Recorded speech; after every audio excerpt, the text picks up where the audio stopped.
Hi, hello all my dear அவர்கள் எல்லாரும் எப்படி இருக்கீங்க? நல்லா இருக்கீங்களா? நானும் நல்லா இருக்கேங்க. இந்த வீடியோல எத பத்தி பார்க்க போறோம்னா, ஒரு மூவி பத்தி தாங்க பார்க்க போறோம். என்ன மூவிடா 2, 3 நாளைக்கு முன்னாடி ரிலீஸ் ஆன இட்லி கடையா, இல்லன்னா காந்தாரா சாப்டர் 1 அதெல்லாம் யோசிக்காதீங்க.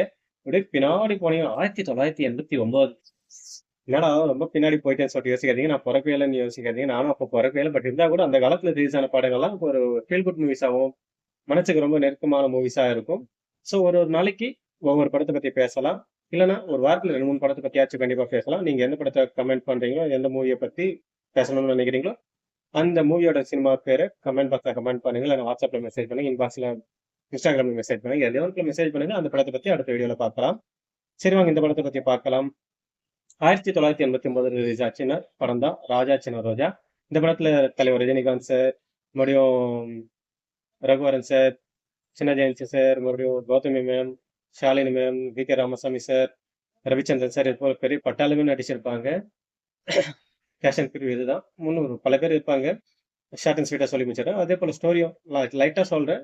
நீங்க பார்க்க ரொம்ப பேர் பார்த்துருப்பீங்க. பட் இருந்தா கூட இன்னொரு வாட்டி பாருங்க. சின்னதா சொல்லலாம்னு சொல்றது ஒரு சின்ன ஆசை. வில்லேஜ்ல இருந்து ரஜினிகாந்த் சாரும், சின்ன ஜெயந்தி சாரும் சென்னைக்கு வருவாங்க. சினிமால நடிக்கிறதுக்காக. ஏவிஎம் ஸ்டுடியோ மாதிரி வேற வேற ஸ்டுடியோக்கெல்லாம் ஏறி இறங்கி இருப்பாங்க. எங்கேயுமே சான்ஸ் கிடைக்காது. ஏதோ ஒரு காரணத்தால அப்படியே வெளியே அவாய்ட் பண்ணின்னு இருப்பாங்க. சரி தங்கத்துக்கு ரூம் வேணும்னு சொல்லிட்டு வீடு தேடி நிற்கிறப்ப தான் கௌதமி மேம பார்க்குறாங்க. அங்க வந்தவுடன் காதல். அது ஒரு ட்ராக் போயிட்டு இருக்கும். மறுபடியும் அப்படியே கட் பண்ணி இந்த பக்கம் காமிச்சீங்கன்னா, ரவிச்சந்திரன் சார் வந்து ஒரு பெரிய பிக் ஷாட், பெரிய business magnet. Export, import business, மறுபடியும் டிரான்ஸ்போர்ட் பிசினஸ் இதெல்லாமே இருக்கும். அவரு பிசினஸ்ல பிஸியா இருக்கிறதுனால வீட்ல வந்து அவங்களுக்கு அவங்க ஒய்ஃப் இறந்துட்டு இருப்பாங்க. 4 பசங்க. அந்த பசங்களையும், வீட்டையும் பாத்துக்கிற இடத்துல ரகுவரன் சார் இருப்பாரு. ஒரு நாள் எதர்ச்சியா வி.கே. ராமசாமி சார் வந்து வில்லேஜ்ல இருந்து வருவார். இவரு ரவிச்சந்திரன் சார பாக்கறதுக்கு. பட் வீட்ல எல்லாமே ஆப்போசிட்டா இருக்கும். பசங்க அடிச்சுக்கின்னு, புடிச்சுக்கின்னு, வேலை செய்றவங்க எல்லாம் சரக்கு அடிச்சுக்கின்னு, எதுவுமே நார்மலா இருக்காது. அப்படியே அவரு ரவிச்சந்திரன் சார் உள்ள வரப்போ, அதுக்கு எல்லாமே ஆப்போசிட் ஆயிடும். பசங்க அடிச்சுக்கிறதெல்லாம் இல்லாம சட்டுன்னு படிப்பாங்க. வேலை செய்றவங்க எல்லாம் சரக்கு அடிக்கிறதுக்கு கார் சாவி விளையாடுறதெல்லாம் தூக்கி போட்டு வேலை கஷ்டப்பட்டு செஞ்சுற மாரி வேர்வை சிந்துவாங்க. இது போலலாம் நடக்கும். அப்புறமா அவர் சொல்லுவாரு, எல்லாமே நடிக்கிறாங்க. நீ இருக்கிறப்போ வேற, நீ இல்லாதப்போ வேற மாரி இருக்கு வீடு. இதெல்லாம் மாறணும்னா, எனக்கு தெரிஞ்ச பையன் ஒருத்தன் வில்லேஜ்ல இருக்கான். அவன அனுப்புறேன். அவன் எல்லாத்தையுமே பார்த்துப்பான். எல்லாமே உனக்காக கண்டிப்பா சொல்லுவான். எல்லாமே கரெக்ட்டா நடக்கணும்னே சரின்னு சொல்லிடுறாரு. ரகுவரன் சார் யோசிக்கிறாரு. அந்த பையன் வந்து இங்க வேலை செஞ்சுட்டான்னா, அவரு ஸ்மக்லிங் வேலை பண்ணிட்டு இருப்பாரு ரகுவரன் சார் தெரியாம.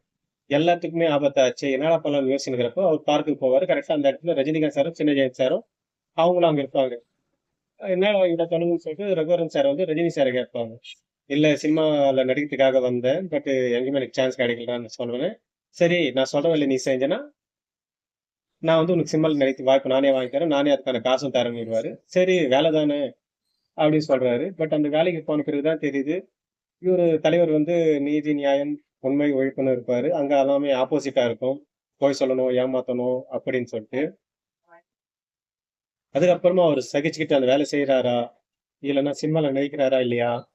இல்லன்னா ரவிச்சந்திரன் சார் இதெல்லாம் கண்டுபிடிக்கிறாரா? யார் யார் ஜெயிலுக்கு போறாங்க? இல்ல அப்படியே படம் முடிஞ்சிடுமான்றது தான் நெக்ஸ்ட் பாதி கதையா இருக்கும். கண்டிப்பா சின்னவங்கல இருந்து பெரியவங்க வரைக்கும் எல்லாருமே இந்த படம் பிடிக்கும். எப்ப டைம் கிடைக்குதோ அப்ப பாருங்க. இந்த சினிமால பிடிச்ச சீனா எனக்கு வந்து அந்த ராஜா சின்ன ரோஜா கூட காட்டு பக்கம் போனாரான்னு சொல்லிட்டு வரும். பாட்டு தான். பட் இருந்தா கூட அந்த பாட்டுலயே ஒரு மெசேஜும் வரும். செம்மையா இருக்கும். அதுபோல உங்களுக்கு இந்த படத்துல எந்த சீன் பிடிச்சிருக்கு, எந்த பாட்டு பிடிச்சிருக்குன்னு சொல்லிட்டு கமெண்ட் பாக்ஸ்ல கமெண்ட் பண்ணுங்க. அடுத்த வீடியோல பார்க்கலாம். அதுவரை உங்களிடமிருந்து விடைபெறுவது உங்கள் பாசமலர் பிரதீப்.